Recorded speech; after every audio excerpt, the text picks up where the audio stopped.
Por la señal de la Santa Cruz de nuestros enemigos, líbranos, Señor Dios nuestro, en el nombre del Padre, del Hijo y del Espíritu Santo. Amén. Señor mío y Dios mío, creo firmemente que estás aquí, que me ves, que me oyes. Te adoro con profunda reverencia. Te pido perdón de mis pecados y gracia para hacer con fruto este rato de oración. Madre mía Inmaculada, San José, mi Padre y Señor, Ángel de mi guarda, intercedan por mí.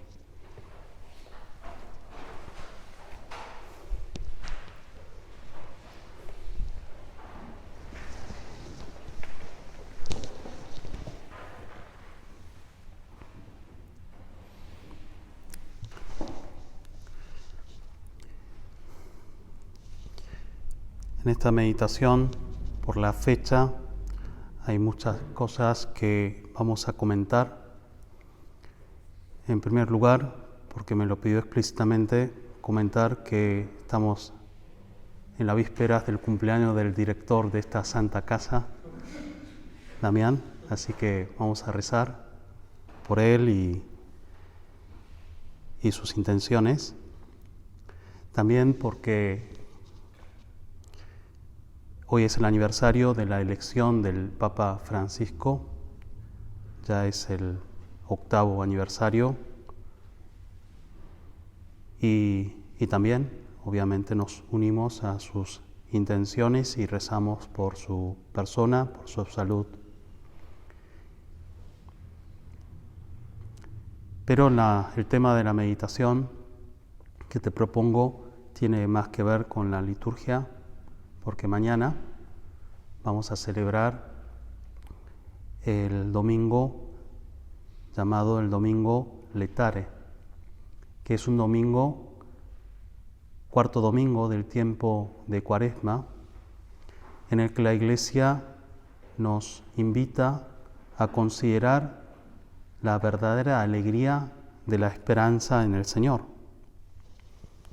Alégrense siempre en el Señor. Se lo repito, alégrense. Así exhorta San Pablo a los cristianos de Filipos para recordarles que la alegría es un tono esencial, necesario en la vida de los cristianos. No por casualidad, el Papa Francisco, en esa encíclica sobre la misión y el apostolado y la santidad, que nos ha escrito hace un par de años ya, se titula así, Gaudium, Evangelium Gaudium, la alegría del Evangelio. Porque el tono que tiene que caracterizar la vida cristiana es sobre todo esto, la alegría. Porque así empezó Jesús, al comienzo de la predicación del reino de Dios, que ese reino que viene a predicar el Señor, ese nuevo régimen de gracia y de salvación, esa construcción del puente hacia el cielo, no es tanto de una especie de contrato, vos cumplís los mandamientos y yo te protejo, como era inicialmente con Israel. Ni siquiera es una especie de condicionales, ¿no? Obligaciones o penalidades. Si haces esto, te doy un dulce, si haces lo otro, te doy un palo. No viene en esos términos de un premio externo, sino que el Señor nos habla de las bienaventuranzas. Felices los que reciben el Evangelio y las consecuencias del Evangelio, que tiene que ver con la caridad, que tiene que ver con la pobreza espiritual, tiene que ver con la paz interior, tiene que ver con el prójimo, tiene que ver con la amistad, tiene que ver con esa capacidad de sacrificio, y que son lugares, que son ideas que quizás el mundo no los considera como fuentes de alegría.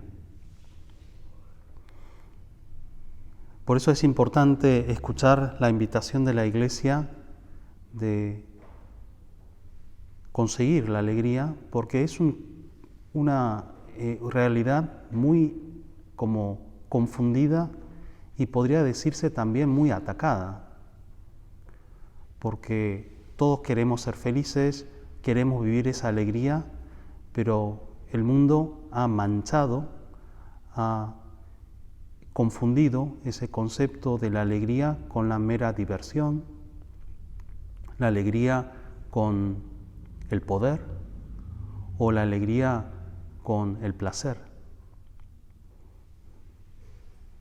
Ciertamente, tener más dinero, ser más poderoso, tener a sus disposiciones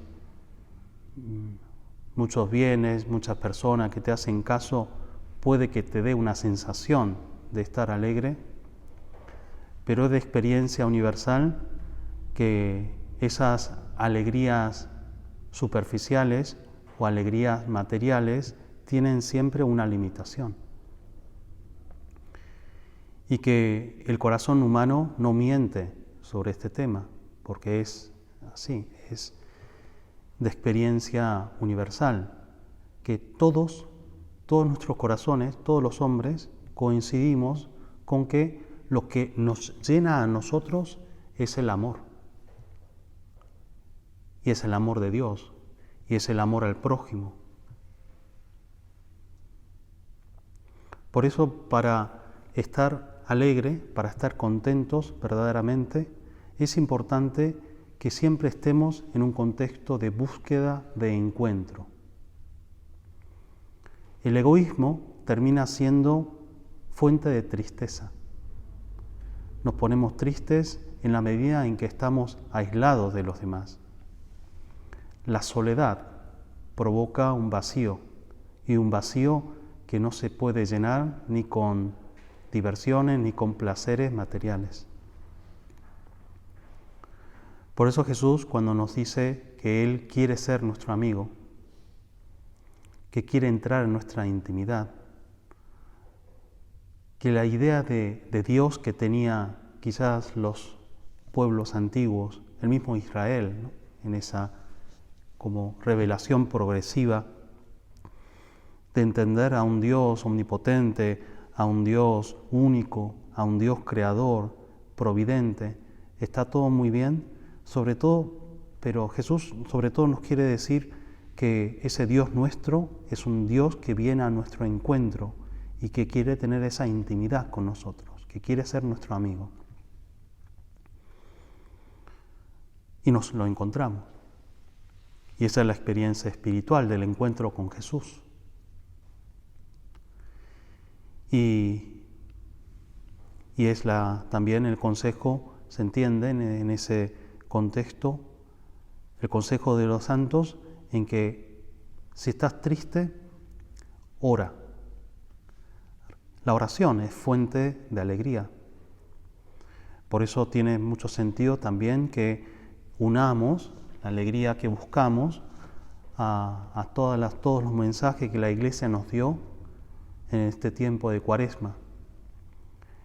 Un tiempo de un espíritu de penitencia, de caridad fraterna hacia los demás, pero sobre todo un tiempo de oración, un tiempo de interiorizar. No de correr, no de llenarnos de actividades, sino en provocar ese silencio interior, que seamos capaces de dialogar con Dios, de escuchar la voz del Espíritu Santo. Y cuando escuchamos al Señor en la palabra, cuando nos dejamos interpelar por la presencia de Jesús en el pan, en ese alimento espiritual, y le pedimos, le damos las gracias y somos conscientes de lo cercano que es este Dios nuestro, entonces nos sentimos realmente muy acompañados. Entonces sí que nos sentimos muy contentos. Si Dios está con nosotros, ¿quién contra nosotros? Dice San Pablo, estando prisionero. La verdad que la carta de los Filipenses que leímos al inicio, esa frase, alégrense en el Señor, San Pablo lo escribe encerrado en una celda, prisionero en el Señor. Y San Pablo enseña a los cristianos y a cada uno de nosotros de que nuestra fe no es un elemento de nuestra vida, como de nuestro cuadro, sino el marco, ¿no? Los ingleses, los americanos, ¿no? Hablan mucho del big picture, ¿no? Como el gran dibujo de trasfondo que cambia completamente el resto de las cosas, ¿no? O sea, la fe no es, bueno, tenemos coronavirus, te fue mal en un examen, te dejó la novia, no tenés plata, tenés hambre, pero después tenés algunas cosas, ¿no?, que te da Dios, fíjate que también es, ¿no? Sino que la fe es lo que te da el sentido a todas las cosas que nos va pasando. Y encontrar la alegría, incluso cuando tenemos que enfrentarnos a las pequeñas o grandes tristezas de nuestra vida, solo es posible en ese encuentro con Dios. Porque es normal que haya momentos de nuestra vida en el que estamos tristes. Fisiológicamente hablando, espiritualmente hablando, psicológicamente hablando. Hace unos días tuvimos la noticia del fallecimiento de otro amigo nuestro que vivía en Posadas y hace más semanas, ¿no?, tuvimos una misa por un ex residente de esta casa y la muerte de un ser querido u otras tragedias que pasan en el mundo y que nos producen una tristeza, ¿no? En este caso es una tristeza más grande, pero también hay otras tristezas, ¿no? Pequeños fracasos, ¿no?, que podemos tener nosotros, la impotencia que sentimos ante el mal que existe en el mundo, que existe en cada uno de nosotros, cuando queremos lograr algo y no lo conseguimos, y quiero vivir un minuto heroico, pero mi pereza puede más, y quiero vivir la caridad, pero mi ira puede más, y quiero vivir la pobreza espiritual, y quiero vivir la castidad, y quiero hacer el apostolado, pero la serie de Netflix está tan buena y me quedo enganchado y esto puede más, ¿no? Y esa impotencia produce tristeza. Pero la alegría que nos enseña el Señor, que nos transmite la gracia en ese encuentro con Dios, da esperanza y da contenido porque da la caridad, porque además nos hace abrir los ojos a la presencia de los demás. Hace unos días leía un libro que escribió un teólogo americano que decía que la expresión inglesa de la alegría, la palabra es joy, J-O-Y, indicaba el orden de nuestros amores. Jesus, others, you, ¿no? Jesús, los demás, y en último lugar, vos mismo. Cuando nos ponemos egoístas y nos olvidamos de Jesús o de los demás, entonces joy desaparece. En cambio, cuando hay un encuentro con el Señor por la piedad de la vida cristiana y sabemos darnos a los demás, entonces también hay un recto amor hacia nosotros mismos y estamos contentos. Y el Señor, ¿no?, en esa capacidad que da el Espíritu Santo, que actúa en nuestra alma, que es la caridad y las otras virtudes humanas, la fortaleza, la mansedumbre, la fortaleza, la sinceridad, ¿no? La lealtad, sobre todo la alegría, que hace que los cristianos seamos personas que seamos realmente buenos amigos de los demás, ¿no? También hace algunos días uno de los expresidentes tuvo la iniciativa de juntar distintas como experiencias, ¿no? Que habían tenido en el encuentro, en la amistad que habían tenido con Chava Salvador, el expresidente que falleció en un accidente. Y era muy lindo ver cómo una buena parte de la gente que había conocido a Chava, sobre todo lo que más valoraba era su amistad. Quizás no compartían todos los valores o todas las cosas que vivía, pero a través de esa amistad, a través de esa caridad, en el fondo, la lealtad, la amabilidad, la paciencia, la comprensión, la generosidad, el espíritu de sacrificio, hacía posible que fuese un gran amigo, aunque sean pocas semanas en los que lo hayas conocido y por eso haya sido un verdadero apóstol, ¿no? Este amigo nuestro, que llevaba el mensaje cristiano a los demás porque era un buen amigo, ¿no? Y hemos de ser buenos amigos de nuestros amigos. Y la alegría se comparte y la alegría se crece cuando se transmite.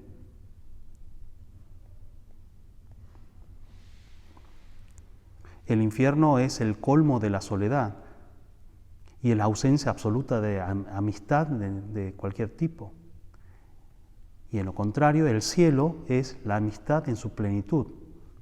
Todo como concentrado en esa gran amistad con Dios, ese gran amor con Jesús, que además hace que también los santos vivan en una perfecta comunión de los santos, con los que están en el cielo y con los que estamos aquí en la tierra.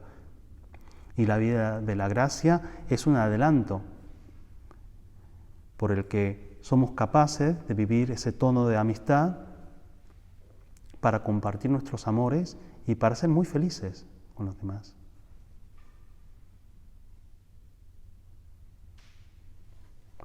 Por eso cuando se explica la vida de los primeros cristianos, cuando hay una verdadera comunidad, ¿no?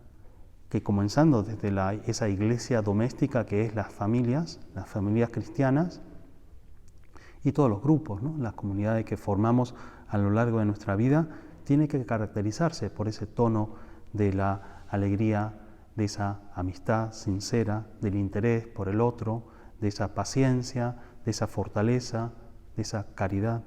Vamos a pedirle al Señor que sepamos aprender con mucha naturalidad a vivir la amistad y que nos llevará a la felicidad.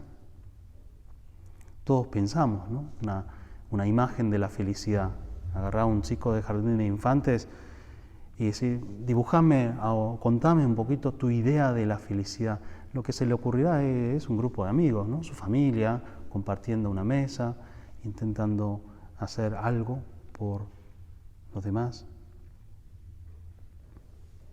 Esto en la vida cotidiana. La semana que viene viviremos, otro motivo más, no quiero caer en hacer muchos efemérides, pero bueno, no es una fiesta de la Iglesia. El 19 de marzo la Iglesia celebra la solemnidad de San José, ¿no? y viviendo un año dedicado a esta figura, ¿no? El patrono de la Iglesia, patrono de la humanidad entera, del mundo entero, que nos acordemos mucho de la vida de San José, ¿no? Y que quién mejor que él, ¿no? Habrá vivido esa alegría doméstica. Qué mejor ejemplo que la Sagrada Familia para aprender, ¿no? Lo que es la alegría cristiana. Y nos podemos imaginar, por más que no hay testimonios, porque no hay nada especial, ¿no? Pero sí nos imaginamos a un San José que trabajaría, que viviría la vida en familia, que descansaría en un contexto de amistad, de familiaridad con Jesús, con la Virgen, y nos enseña, ¿no? A cada uno de nosotros a valorar lo bueno que tiene el don de Dios, ¿no? La cercanía de Jesús, de la Virgen, de Dios Padre, del Espíritu Santo, para que vivamos realmente muy agradecidos, ¿no? en lo cotidiano. Hace unos días también estuve conversando, una conversación con un amigo del que siempre aprendo mucho. Le conté que empecé a dar clases en la universidad donde estoy dando clases en la carrera de nutrición, ¿no?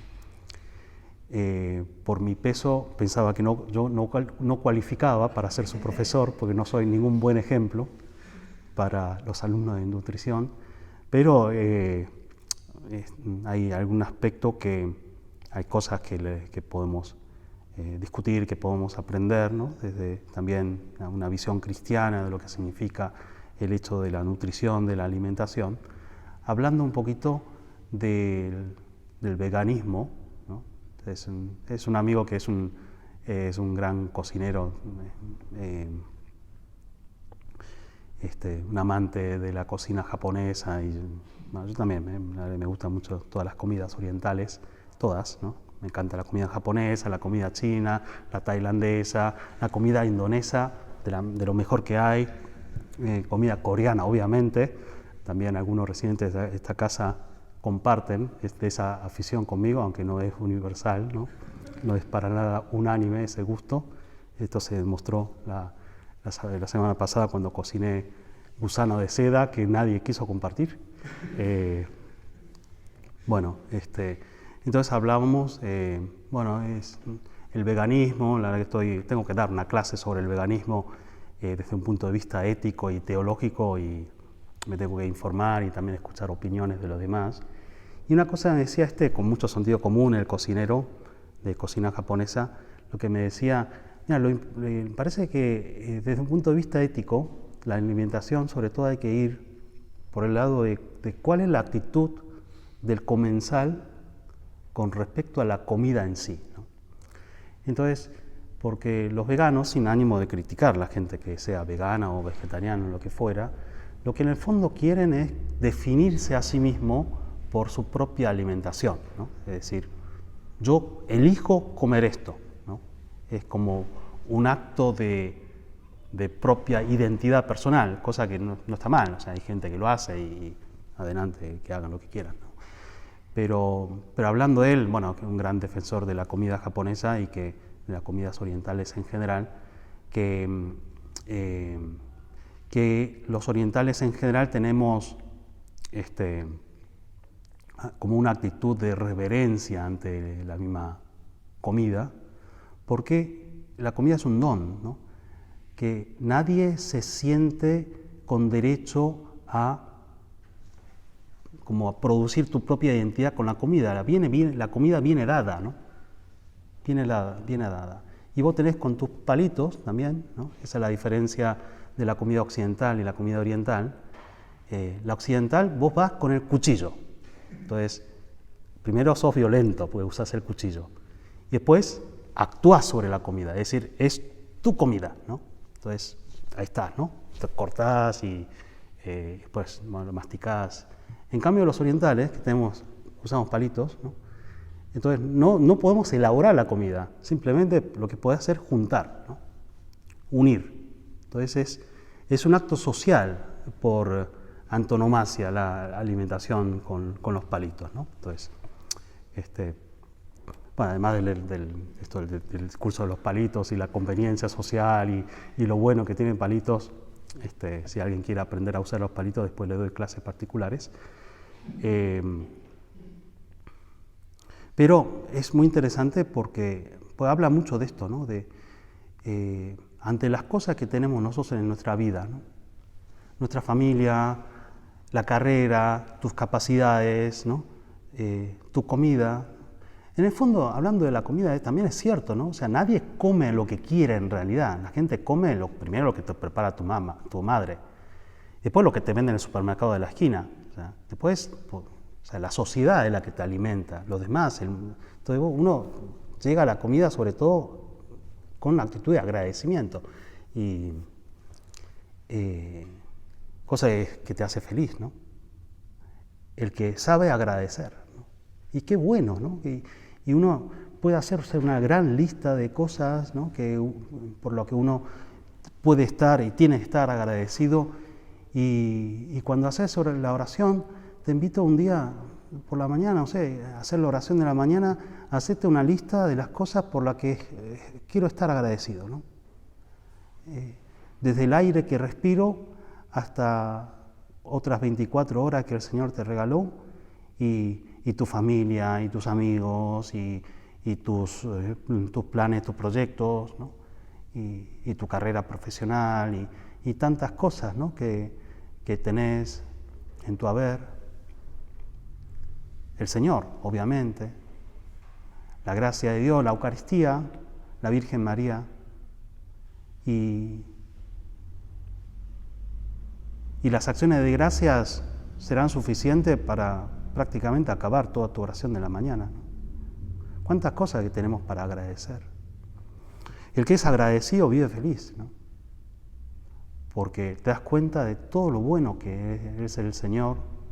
Incluso cuando enfrentas grandes dificultades, incluso cuando estás triste, cuando estás medio deprimido, a todos nos pasa, podemos pasar momentos en los que estamos menos tristes o más tristes y menos animados. La alegría del cristiano, dice San José María Escrivá, nace del saberse hijos de Dios. Que estén tristes los que no se sienten hijos de Dios, dice en un punto de surco. Una gozosa realidad, decía. Si nosotros somos sus hijos y Él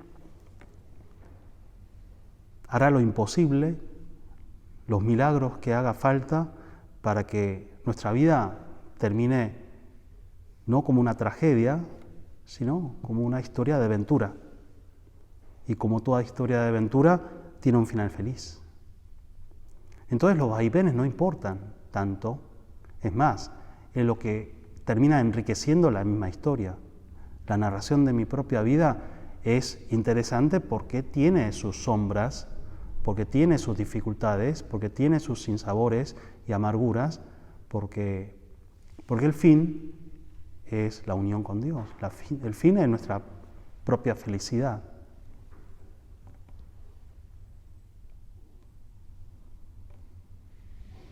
Todas las cosas cooperan para el bien de los que aman a Dios. Aclama San Pablo en otra carta, en la carta de los Romanos. Todo sirve para el bien. Y ese es el gran mensaje. Todo sirve para el bien de los que aman a Dios. Estando en la piedad, estando en la oración, estando en la vida con los demás, en la amistad.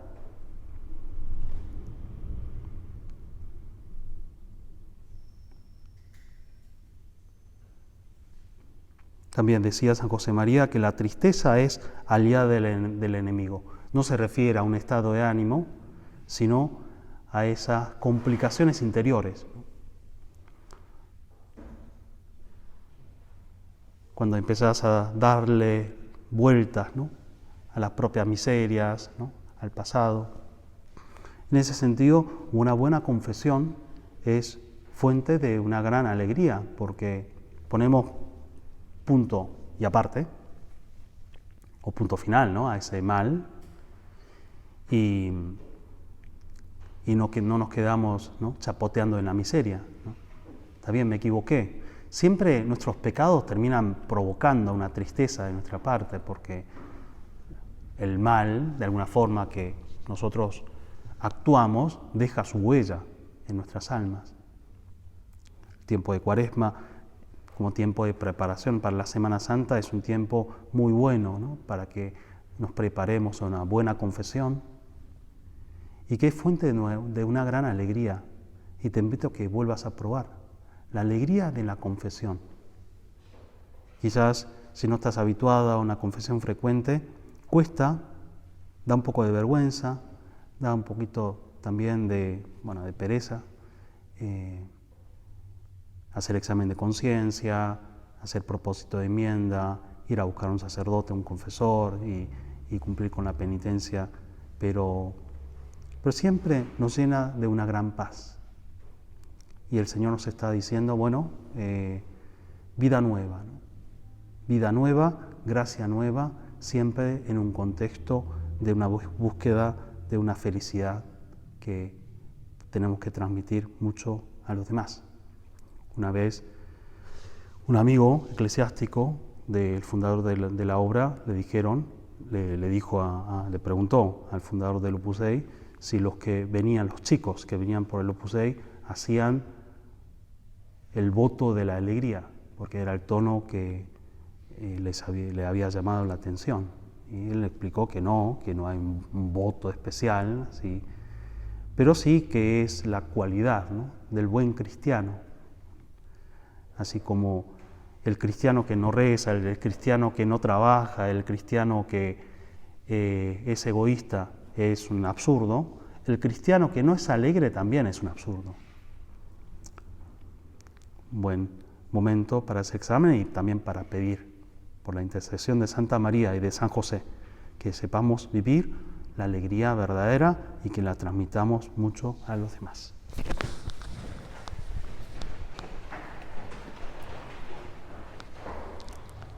Te doy gracias, Dios mío, por los buenos propósitos, afectos e inspiraciones que me has comunicado en esta meditación. Te pido ayuda para ponerlos por obra. Madre mía Inmaculada, San José, mi Padre y Señor, Ángel de mi guarda, intercedan por mí.